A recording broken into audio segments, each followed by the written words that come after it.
Hi there, my name is Kevin Duska. I am the president of Prime Rogue Inc. This article deals with the assassination of Charlie Kirk, the tragic events which unfolded in Utah today as he was assassinated by a sniper from what is believed to have been approximately 200 yards from an elevated position on a rooftop. We have already published an article upon the vulnerabilities associated with unmonitored, elevated points of vantage. In this article, we discuss the fact that the reality that Mr. Kirk was killed with a single shot is highly anomalous in relation to modern political assassinations or assassinations writ large. Recent trends, including the incident in Butler, Pennsylvania, Kennedy, depending on what you believe,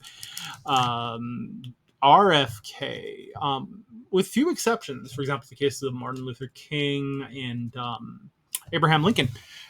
Except for these exceptions, assassins have typically fired multiple rounds or continued in many modern cases to fire until they ran out of bullets.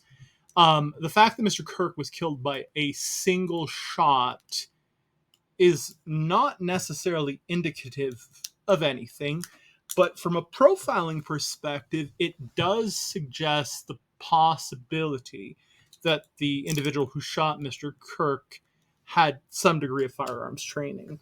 We're seeing a lot of commentators on the news claiming that they can train a 10-year-old to make a 200-yard shot in an hour. That's not believable. Not under stress, not with a moving target that is 6 inches in width, as is a human head. Mine is huge, but the average human head.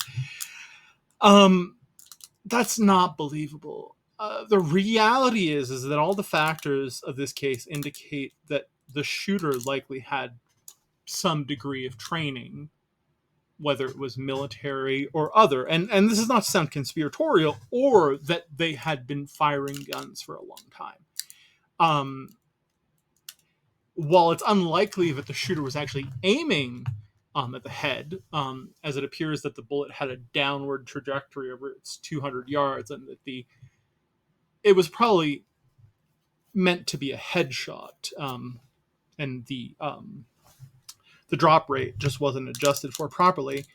The shot was still a very difficult shot to take, and per our beliefs, per our analysis, I should say, this does have some meaningful insights into the likely profile of the shooter. We're going to see more in the coming days, but again, keep an eye out for what law enforcement eventually describes the shooter as.